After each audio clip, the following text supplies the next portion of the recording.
Bienvenidos a Revista Pediátrica, como siempre con mucho contenido importante sobre la salud de tus niños. Hoy hablaremos sobre la ingesta de cáusticos, hablaremos sobre la cirugía que se realiza para corregir la estenosis por ingesta de cáusticos, además de diabetes infantil y consejos importantes sobre la salud del corazón de los niños. Así que todo este importante contenido no te lo puedes perder. Pero antes, veamos los hechos que fueron noticias en el mundo de la salud en breves minutos.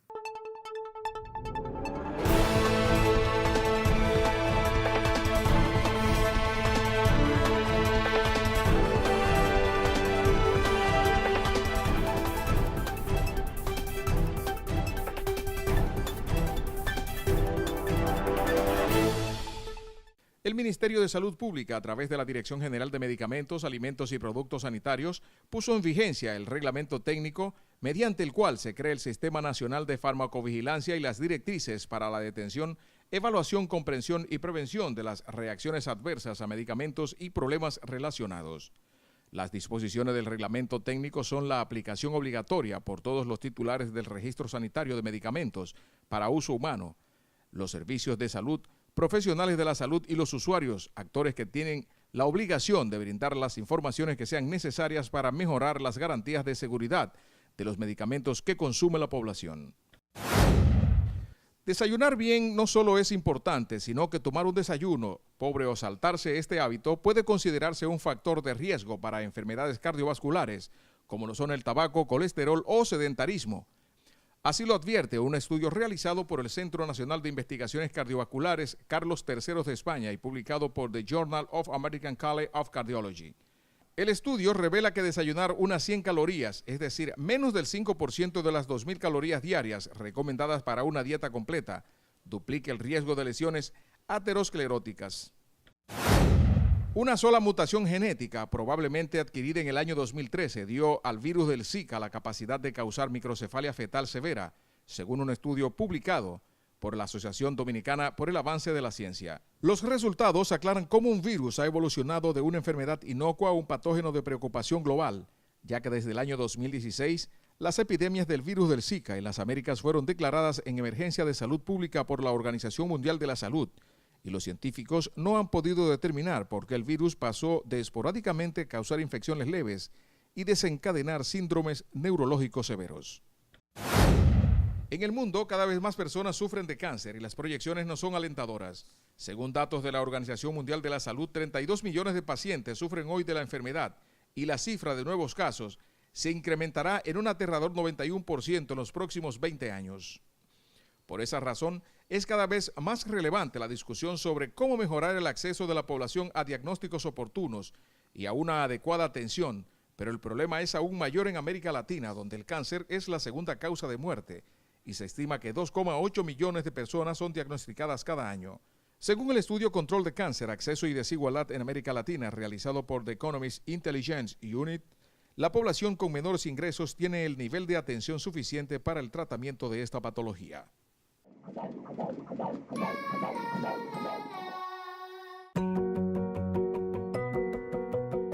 No hay mayor amor que el de una madre.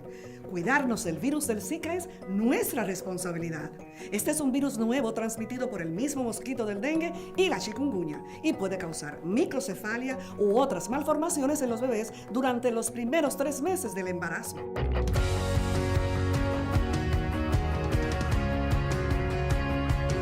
Si estás embarazada, es muy importante que siempre uses mosquitero y repelente. Ponte ropa que cubra lo más posible tu piel y no olvides eliminar todos los criaderos de mosquitos en tu alrededor. En caso de presentar fiebre, sarpullido, dolor o malestar general, acude al centro de salud más cercano y usa medicamentos solo indicados por un médico. Así que habla con tus vecinas. Cuidémonos nosotras y nuestros hijos, porque la salud somos todos.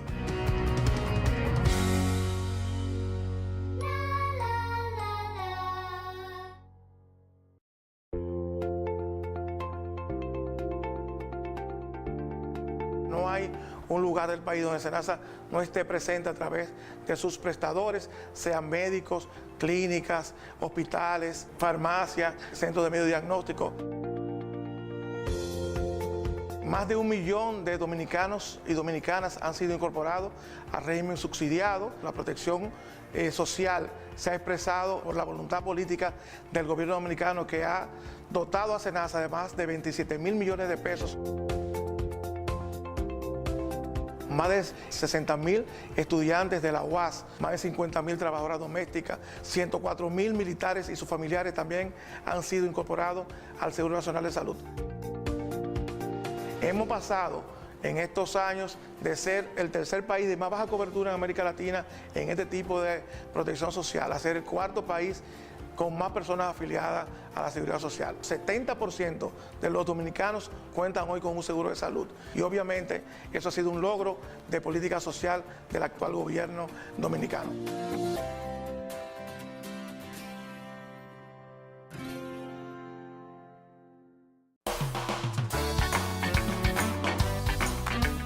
Estos 5 años de gobierno del presidente Danilo Medina se han caracterizado por un interés genuino por la gente. Este es un gobierno que se ha enfocado también en los profesionales de la salud, en garantizar espacios de trabajos idóneos con una remuneración idónea, donde se han entregado incentivos, donde se ha garantizado todas las herramientas para que el personal de salud pueda desempeñar una labor de forma adecuada.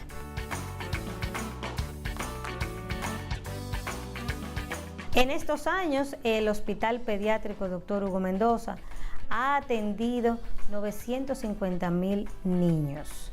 Atendemos además diariamente en el área de emergencia un promedio de 200 niños y en el área de consulta entre 600 a 700 niños diariamente. Este es un hospital que cuenta con 4 niveles, con 166 camas, con 5 quirófanos, 4 en el tercer nivel, 1 en el área de emergencia, con una unidad de videoendoscopía pediátrica, la más moderna del país y del área del Caribe. Tenemos el servicio de neurocirugía, de ortopedia, neurología, endocrinología, hemato-oncología. En fin, resolvemos todos los problemas de salud de los niños de nuestro país. Todo esto se traduce en calidad de la atención para toda la población, haciendo énfasis en la población más vulnerable, que es la que más lo necesita.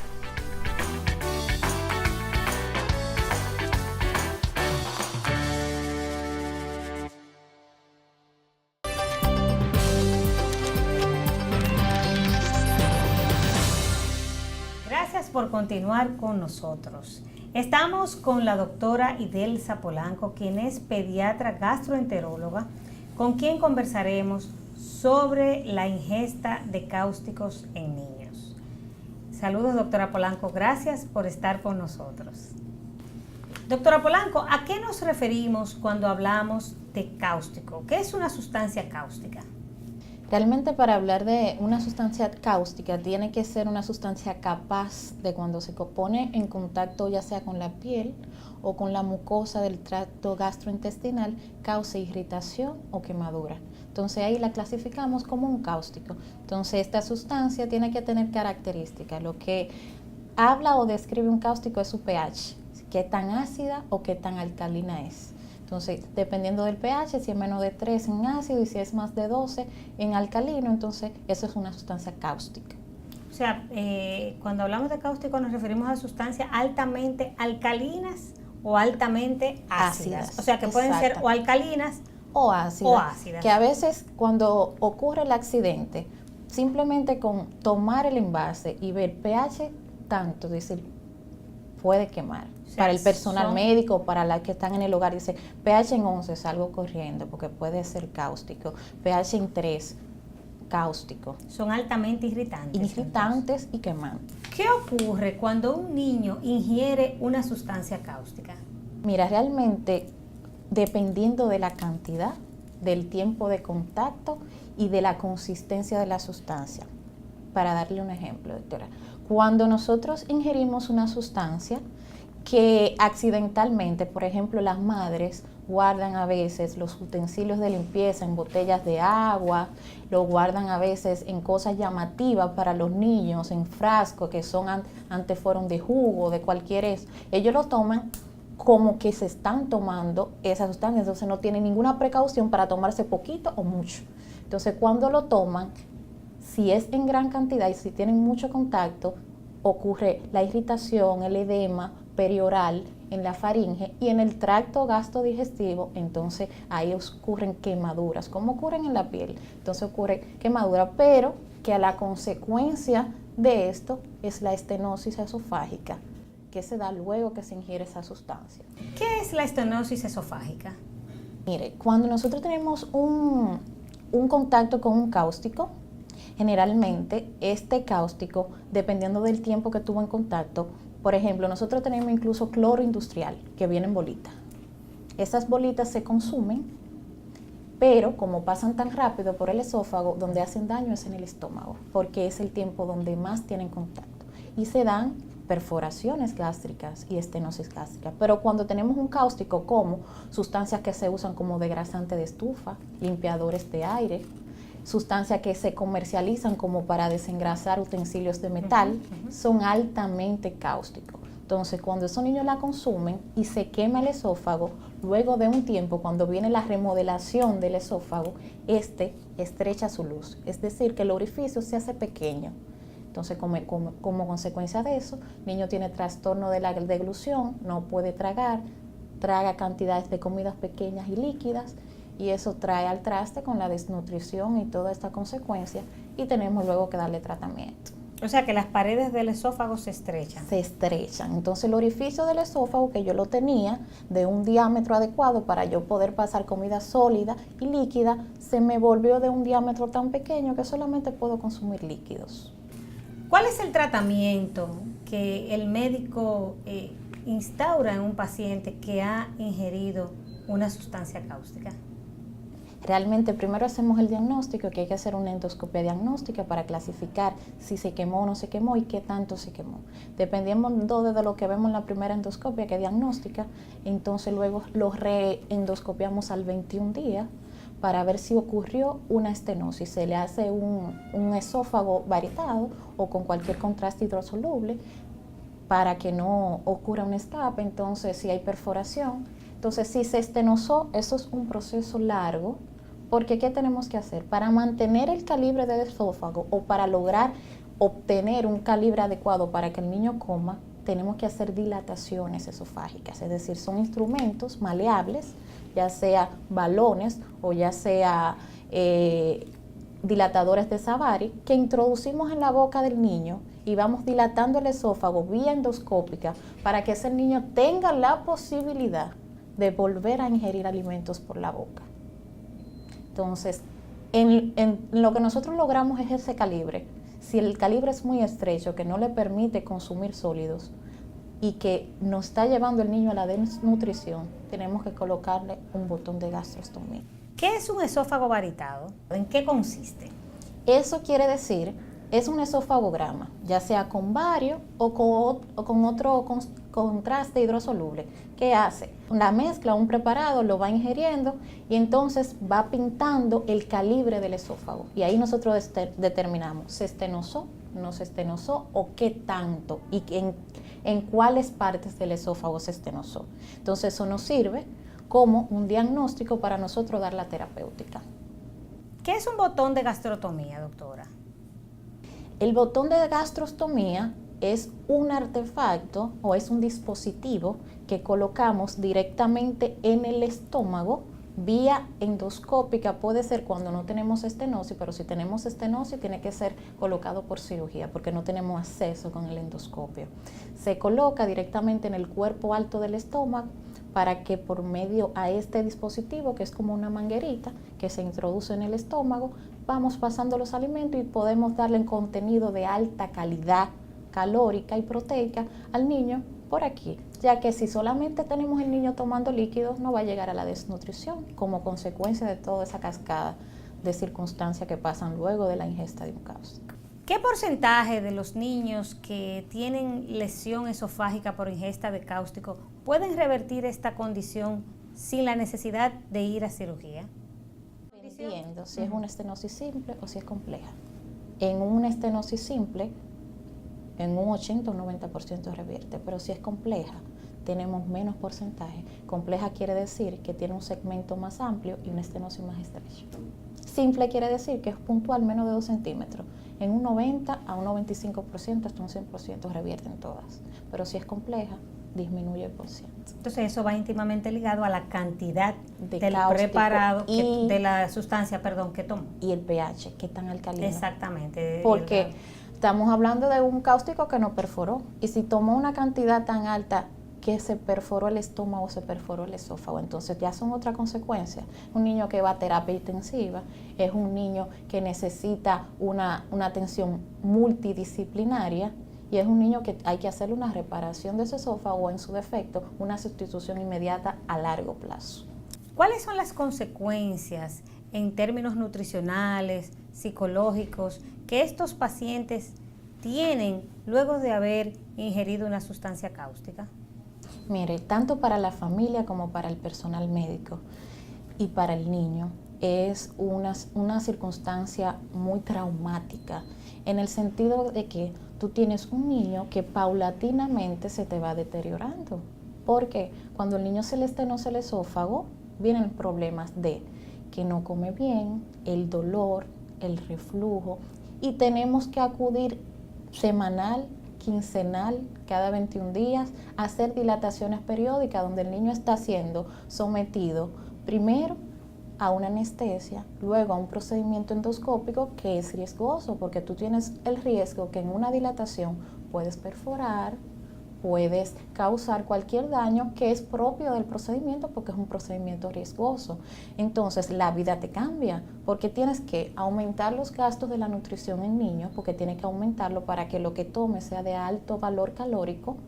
El niño se te desnutre, tienes que cambiar el sistema de vida porque el niño ahora tiene que someterse a comer especializado su comida normal, la comida que lleva al colegio, la comida que tú le suministras a todos los niños va siendo especial. Ahora tenemos un niño especial en la casa. Y si lo sometemos a una gastrostomía donde tiene que alimentarse por el estómago, tenemos que entrenar al personal que está en el colegio, a él mismo que puede suministrarte sus alimentos, a alimentarse por una sonda en el estómago. Entonces cambia totalmente la vida del niño que tiene un cáustico, una estenosis esofágica cáustica. Doctora, ¿cuáles son las recomendaciones para los padres a los fines de prevenir este tipo de accidentes en casa? Una situación totalmente prevenible. ¿Por qué? Porque son situaciones accidentales. ¿Qué tenemos que hacer?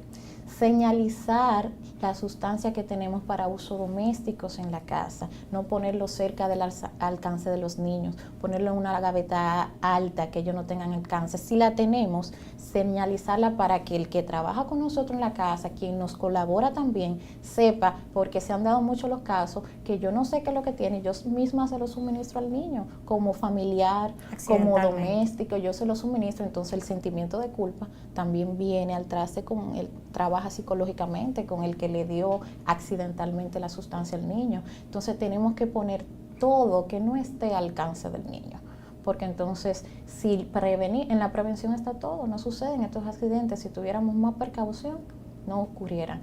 Y da pena que con el pasar del tiempo asciende mal porcentaje de estos casos en los hospitales y en los sitios de servicio público y privado, pero es una situación que representa un costo tan alto para los padres que generalmente es a nivel público que pueden tener el tratamiento realmente.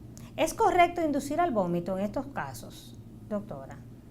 Realmente la mayoría de personas o en un gran porcentaje de los niños que acuden a la emergencia vienen que ya la mamá le metió el dedito, que le dio leche en grande cantidad para que vomitara y realmente es un error. Si nosotros tenemos una sustancia cáustica que quemó cuando entró, quema cuando sale, porque su pH no cambia. Entonces, si nosotros tenemos un niño que tomó, por decirlo así, cloro industrial, o que tomó cualquier desengrasante, se lo tomó, le metimos el dedo, lo vomitó, quemó cuando entró y quemó cuando salió. Doblemente. Entonces, en esos casos a veces tenemos la estenosis compleja, porque se nos quema un trayecto muy grande del esófago y podemos tener hasta perforaciones esofágicas. Entonces tenemos que tener en cuenta que hasta no saber, inmediatamente acudir a un personal médico capacitado para que ellos nos den las pautas que tenemos que seguir, pero no dar ningún tipo de alimento luego de la ingesta, ni ningún tipo de líquido, ni tampoco inducir al vómito al niño. Agradecer a la doctora Idelsa Polanco por estas importantísimas informaciones para todos ustedes sobre la ingesta de cáusticos en niños. Sigan con nosotros que en breve continuamos con más. Gracias por continuar con nosotros. Estamos en compañía del doctor José Alejandro Mata, cirujano de vías digestivas, con quien conversaremos sobre el procedimiento quirúrgico que se realiza a los niños que han tenido ingesta de cáusticos, específicamente la sustitución del esófago. Gracias por estar con nosotros en Revista Pediátrica. ¿En qué momento interviene el cirujano de vías digestivas en un paciente que ha tenido estenosis del esófago por ingesta accidental de cáusticos? El niño que ha sufrido un accidente por cáustico es inicialmente tratado por el gastroenterólogo. El proceso generalmente consiste en llevar a ese paciente por medio de dilataciones a tener un esófago que sea funcional. Lamentablemente, la mayoría de las veces que este paciente presenta ese proceso va a terminar en cicatrizaciones y estrecheces permanentes de una o varias partes del esófago, que va a ser necesario hacer ya prácticamente que la corrección sea directamente quirúrgica. Entonces se es referido al cirujano para hacer ya lo que sería la cirugía de sustitución de esófago, porque el esófago no se opera en estrecheces, no se pueden quitar las estrecheces solamente, sino que una vez tiene una o más estrecheces hay que darlo por perdido y hacer prácticamente la sustitución completa del órgano. Doctor, ¿qué tipos de procedimientos quirúrgicos se realizan en un paciente con estenosis esofágica por ingesta de cáustico? Bueno, la cirugía de sustitución de esófago puede ser de varios tipos. Hay por lo menos 3 órganos que pueden ser sustitutos del esófago, pero uno tiene ventaja sobre otro. La cirugía de gastroplastía tubular del esófago es la cirugía que generalmente realizamos de manera inicial, pero también se puede hacer una sustitución de esófago por una esófago-coloplastía, y ocasionalmente se puede hacer sustitución de esófago incluso hasta con el intestino delgado en caso de que exista la imposibilidad de utilizar tanto el estómago como el colon. La cirugía de sustitución de esófago con estómago puede ser también realizada a través de un tubo construido prácticamente con todo el estómago, que es una cirugía que se hacía en la antigüedad y que ya prácticamente se ha abandonado, o hacer una cirugía de sustitución de esófago con un tubo realizado solamente con una parte del estómago, que es la cirugía que más comúnmente se hace. ¿Qué tiempo permanece ingresado un paciente después de realizársele este procedimiento quirúrgico? Estos niños van a durar mucho en el hospital. Una vez hecha la cirugía, este paciente va a durar generalmente alrededor de unos 10 a 12 días dentro del hospital. Es mucho tiempo, pero lamentablemente la cirugía es una cirugía de alto grado de complejidad que lleva mucho movimiento de tejido y que llega a cicatrices de mucho tejido amplia, y generalmente es un paciente que viene de un estado nutricional comprometido. Por lo tanto, va a ser necesario inmediatamente después de la cirugía iniciar su alimentación a través de sondas enterales, no a través de la vía oral inmediata, para poder lograr el soporte nutricional adecuado para que cicatrice y cure toda la cirugía que se ha hecho. Eso generalmente conlleva que el tiempo de duración en el postoperatorio antes de iniciar la alimentación sea de un promedio de unos 10 a 12 días. Este tipo de correcciones se realizan en un solo procedimiento quirúrgico, o sea, en un solo tiempo quirúrgico. La cirugía de sustitución de esófago es una cirugía compleja, pero que se hace generalmente por un equipo de no menos de 3 cirujanos, y que ocasionalmente abordan 2 lugares a la vez, pero se hace solamente en un solo tiempo. Se aborda el cuello y se aborda la vía abdominal, y a través de ambas partes se aborda la vía torácica, donde se va a realizar el túnel a través del cual se va a pasar el nuevo órgano, porque no se pasa exactamente donde estaba el órgano anterior.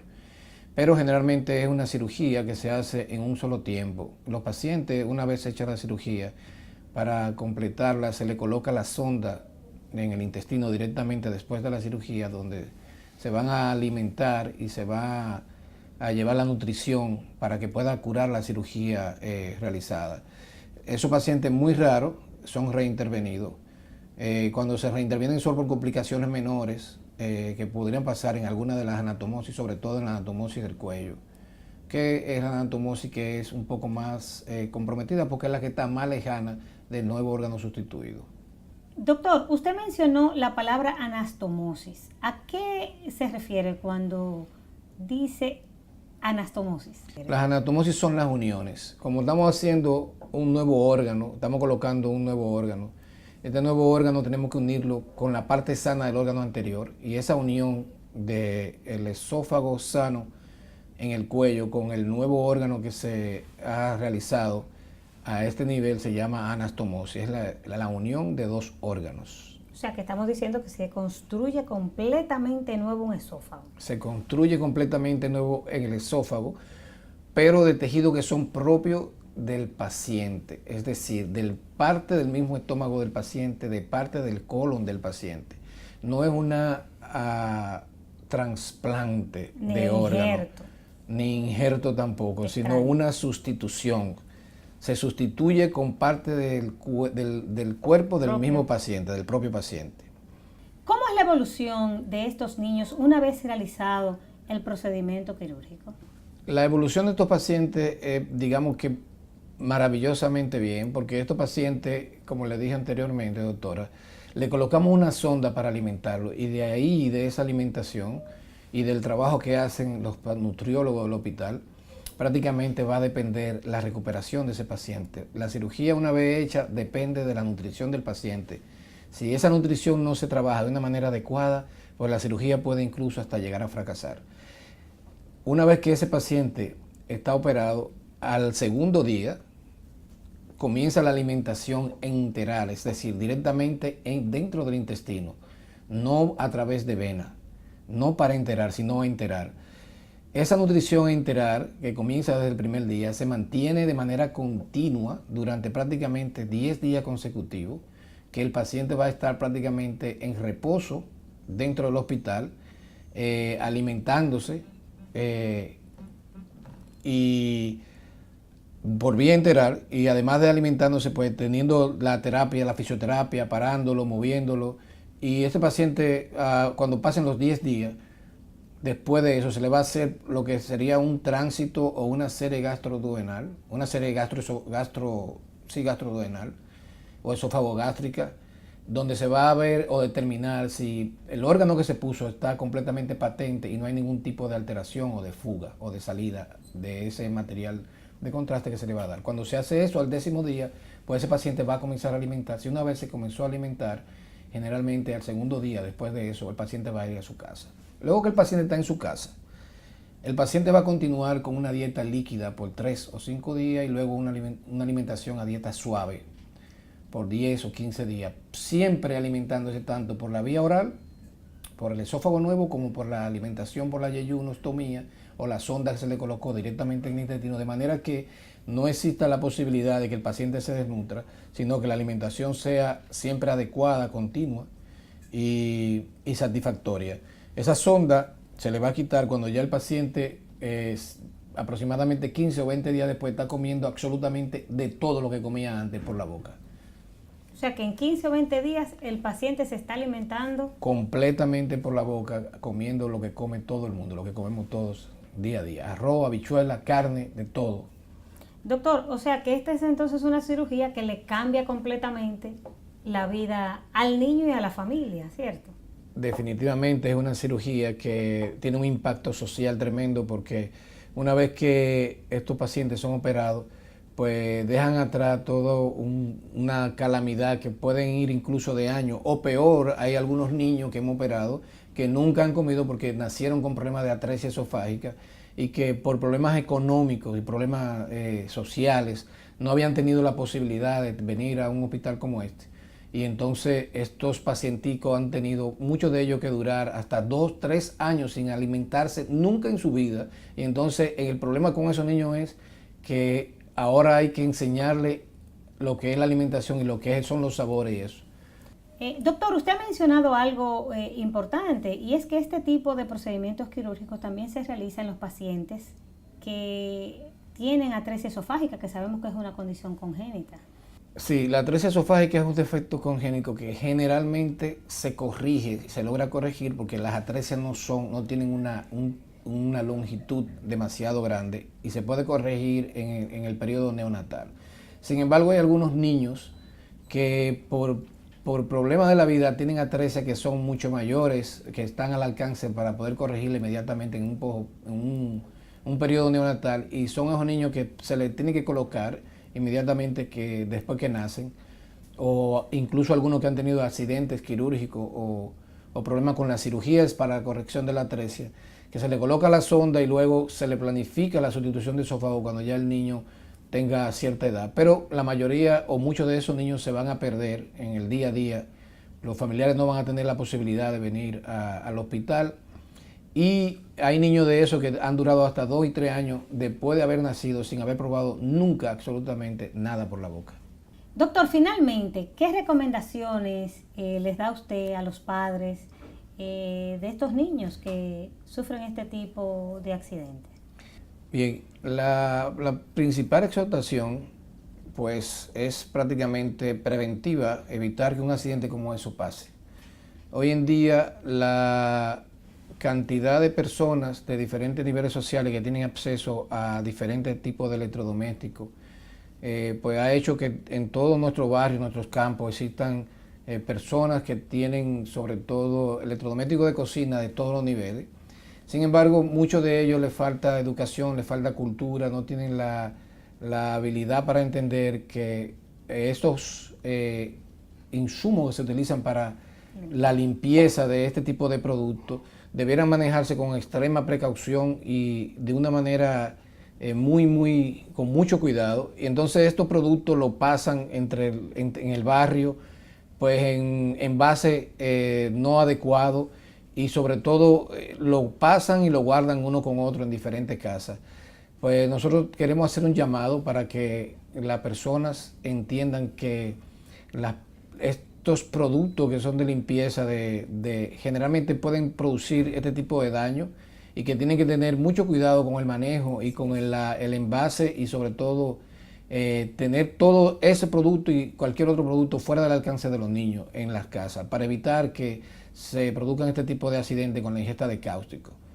Y por qué no decir entonces también a las personas, a todo el poblado en general, que entiendan que cuando tienen este tipo de accidentes y están pasando por este tipo de calamidad, no todo está perdido. Aquí en nuestro hospital tenemos la posibilidad de enfrentar no solamente situaciones como esta, sino cualquier tipo de otro tipo de situaciones que prácticamente antes estaban fuera del alcance de las personas que son pobres. Es decir, se pueden acercar al hospital, se pueden acercar con confianza al área de gastroenterología o al área de cirugía, y van a encontrar siempre la mano que le va a orientar y ayudar con ese proceso. Agradecemos la importante participación del doctor José Alejandro Mata, cirujano digestivo, por estas interesantes informaciones para todos ustedes. Continúen con nosotros, que en breve continuamos con mucho más en Revista Pediátrica. Estos 5 años de gobierno del presidente Danilo Medina se han caracterizado por un interés genuino por la gente. Este es un gobierno que se ha enfocado también en los profesionales de la salud, en garantizar espacios de trabajos idóneos con una remuneración idónea, donde se han entregado incentivos, donde se ha garantizado todas las herramientas para que el personal de salud pueda desempeñar una labor de forma adecuada.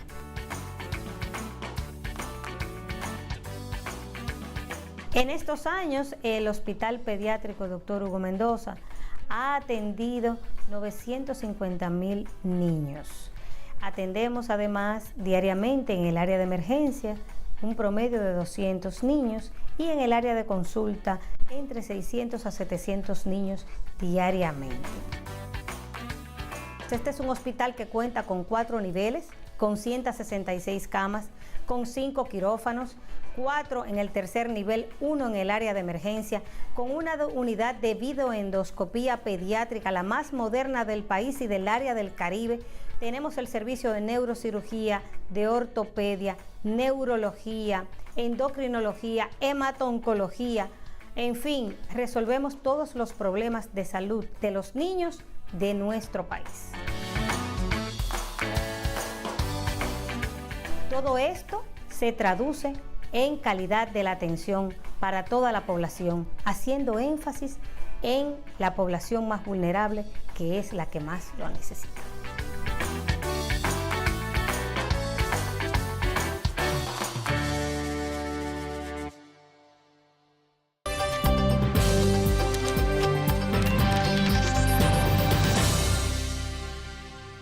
La diabetes mellitus es una enfermedad metabólica crónica caracterizada por altos índices de glucosa en la sangre y asociada a una deficiencia absoluta o relativa en la secreción o acción de la insulina.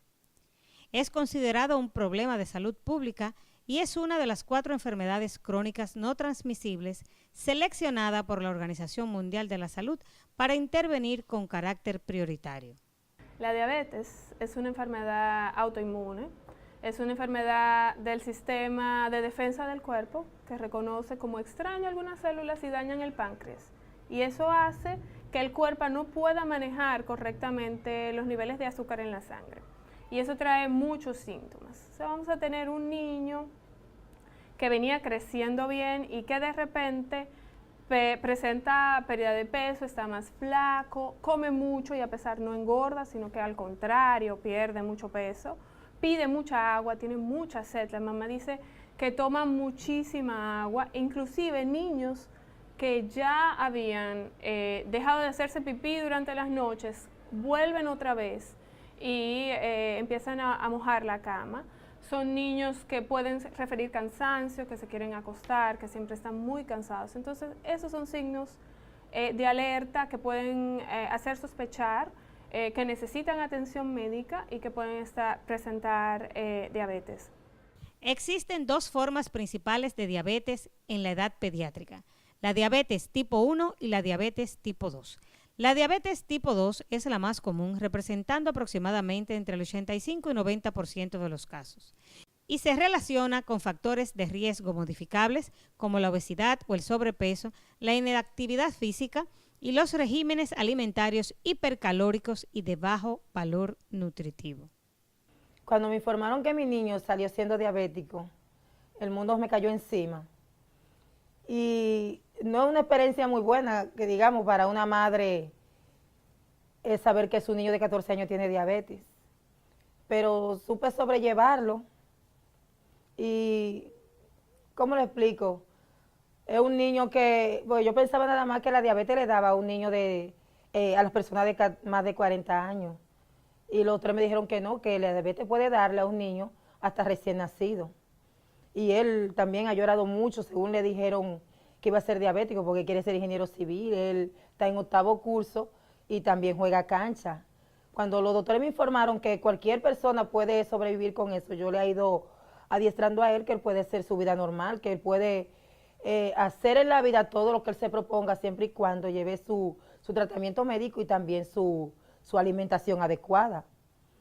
Y nada, gracias a Dios lo está superando. No hace como una semana y pico que nos enteramos que él es diabético, pero esperamos en el Señor poderle dar todo el apoyo y todo lo que él necesite en cuanto a su alimentación y su medicamento para que pueda salir adelante. Un niño diabético requiere de algunos cuidados especiales. Necesitamos que un niño diabético tenga una evaluación por oftalmología, tiene que tener un cuidado de su visión muy estricto. También odontología debe de formar parte del equipo que apoye a ese paciente. También debe de evitarse algunas complicaciones, por ejemplo, los bajones de azúcar, que son muy frecuentes en estos niños, y también las elevaciones sostenidas, que es lo que le llamamos hiperglicemias, de los pacientes. A largo plazo hay otras complicaciones que debemos de evitar, por ejemplo, el pie diabético o alteraciones en los nervios de los niños. Eso también son complicaciones que no se ven tanto a nivel infantil, pero sí en la adultez. Sin embargo, es muy importante que el niño tenga un buen control durante la infancia para evitar que en la adultez ellos presenten esas complicaciones. Las evaluaciones pediátricas son fundamentales para que él llegue a ser un adulto saludable, un adulto que conozca de su enfermedad y que pueda tratarla y de que pueda llevar a cabo una vida normal. En las últimas décadas ha aumentado sin pausa el número de casos y la prevalencia de la enfermedad. Datos aportados por la Federación Internacional para la Diabetes recalcan que la prevalencia aumenta de forma preocupante. Tenemos dos tipos de diabetes, una que es la infantil y la otra es la tipo 2 que está asociada al sobrepeso y obesidad. Entonces hay que tener mucho cuidado con la calidad de la comida que estamos ofreciendo a los niños y la cantidad. Y también con el ejercicio, porque todos estos factores pueden ayudar a prevenir la enfermedad o por lo menos a postergarla un tiempecito. En el mundo, más de 500.000 de niños menores de 14 años tienen diabetes tipo 1, aumentando cada año en un 3% la incidencia de diabetes en niños. Gracias por continuar con nosotros. Estamos con la doctora Angélica Grullón, quien es cardiólogo pediatra y con quien conversaremos sobre las enfermedades del corazón. Doctora, gracias por estar con nosotros en Revista Pediátrica. Un placer para mí, doctora. Doctora, recientemente se conmemoró el Día Internacional del Corazón y en ese sentido nosotros preocupados porque la ciudadanía conozca sobre las enfermedades del corazón y sobre qué cosas se pueden hacer en los niños para prevenir enfermedades y en el caso de que ya los niños tengan alguna afección cardiovascular, que sepan de manos de un profesional qué hacer y a dónde acudir. Pregunta, doctora, sobre todo para educar a todos los televidentes de este importante programa. Es sumamente importante que los padres tengan sobre los niños un cuidado especial y sobre todo tener en cuenta aquellos cambios de coloración a nivel de la mucosa oral, aquellos niños que les respiran rápido, principalmente los lactantes, a tomar el seno y que hayan tenido cualquier cambio en la frecuencia de su respiración. Así como también en los adolescentes, aquellos que les refieren cansancio, que es de suma importancia que los padres tengan estos síntomas para que ellos puedan llevarlo a su pediatra y de ellos referirnos a nosotros, cardiólogos pediatras, para darle la atención debida. Doctora, o sea, usted me dice que es el bebé que es pequeño, que está tomando el seno y que cuando toma el seno o se cansa o se le pone morada la región de la boca. De la boca y de la lengua, sobre todo la lengua. Ellos ven no tanto lo que es la boca, porque por nuestra etnia tenemos una coloración que varía de acuerdo a cada uno y se pueden asustar solamente por ver la coloración de la boca. Pero hay que hacer énfasis en la coloración de la lengua y ya cuando lo lleven a su pediatra, el hallazgo de algún soplo al examen físico, eso le va a dar signos importantes para evaluarse por un cardiólogo pediatra, que no debe de perderse tiempo en esos casos. Doctora, cuando usted habla de soplo, ¿a qué nos referimos? Eso a la gente le llama la atención. Tu niño tiene un soplo, a veces preocupa mucho. Sí, mucho, mucho. Y los padres es uno de los síntomas que más le preocupa cuando le oyen decir a cualquier médico que su niño tiene un soplo. Un soplo en términos médicos no es más que la turbulencia del flujo sanguíneo. O sea, para que me entiendan los padres, es la desorganización del flujo sanguíneo producido por algo, ya sea por un defecto, un agujero que se encuentre en nuestro corazón, que se haya formado de forma inadecuada, una alteración en las válvulas, que son como unas puertas del corazón que no están bien formadas, y eso produce que el flujo se mueva de forma irregular y produce ese sonido que se escucha cuando se evalúa el niño. Es importante, es preocupante esto. ¿Qué gravedad implica el hecho de que a un niño se le detecte un soplo en su evaluación física? Es sumamente importante porque es indicativo de cardiopatías congénitas. Pero en los niños tenemos algo que se conoce como soplo inocente, y no es más que el sonido que produce la sangre al entrar en la cavidad del corazón, que para el niño todavía tiene un tamaño relativamente pequeño para la edad, y ese choque de la sangre al entrar a esa cavidad produce un sonido que por las características nos hace diferenciar que sea alguna patología del corazón, sino que su corazón está completamente bien formado y solamente por el tamaño que tiene, por ser un niño, produce ese sonido que es un soplo inocente. En eso no debemos de temer, porque lo tienen todos los niños fisiológicamente por su misma condición de niño. Pero hay soplos patológicos que sí no tenemos que perder tiempo para acudir al cardiólogo. Es sumamente importante que madre y padre entiendan que deben de llevarlo y no perder tiempo, aunque el niño luzca bien, juegue y se encuentre estable. Doctora, en la etapa de la lactancia, perdón, de la etapa escolar, hay niños que refieren también cansancio, debilidad. Eso también es importante, sí, llama es la muy atención. importante, y a veces los padres no los traen directamente al cardiólogo por ese síntoma de que el niño se está cansando, está refiriendo que le late rápido el corazón. Son signos muy importantes que, aunque el niño luzca inocente o signos vagales, hay que tomarlos en cuenta. O sea que los padres tienen que tener mucho ojo y estar muy pendientes a esos síntomas. Doctora, nosotros como pediatras siempre estimulamos a que los niños tengan una vida sana, a que tengan una alimentación sana, y también estimulamos a la realización de los ejercicios físicos. ¿Qué tan importante es la evaluación cardiovascular pediátrica previa al inicio de una actividad física? Niños que van a jugar fútbol, que van a jugar béisbol. Sí. Desde el 2015 se ha estipulado en Estados Unidos y en Europa las guías predeportivas. O sea, ningún niño, tanto en edad preescolar ni en el inicio de la parte universitaria, puede realizar ningún deporte. Ya se está estableciendo sin la evaluación precardiovascular, o sea, una evaluación predeportiva que incluye el cardiólogo pediatra, en estos casos en los niños, porque hay muchos signos que no se ven a simple vista, hay muchos problemas cardíacos que se desarrollan y que pueden empeorar y pueden producir inclusive la muerte cuando se somete al corazón en estrés, en este caso a deportes extremos como el fútbol, que está tan de moda. Entonces se está estableciendo por regla general que ningún niño puede realizar deporte sin su evaluación cardíaca.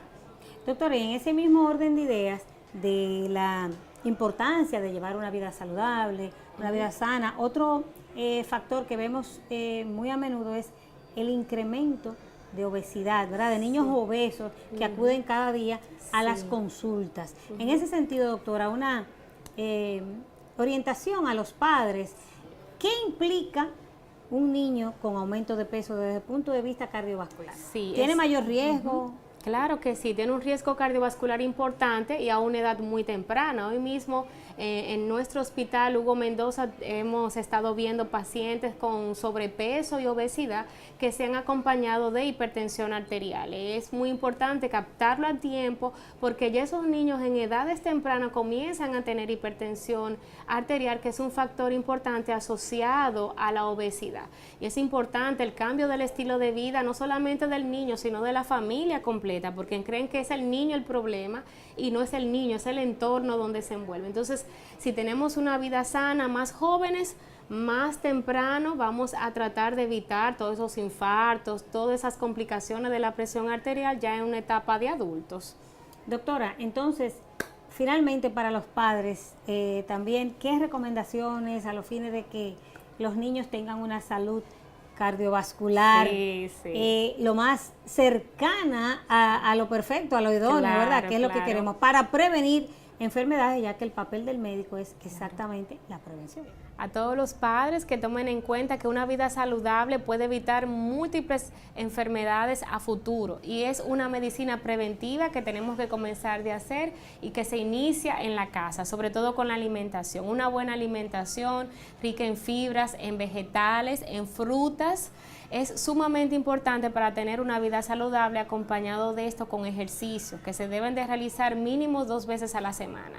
O sea que salir en familia, hacer ejercicio y comer saludable inmune es la mejor medicina para prevenir todas las enfermedades y así evitar que esos pacientes tengan una vida que pueden conllevar hipertensión arterial, infartos en un futuro. Estamos aquí para servirle y para recibir a todos sus niños de todo corazón.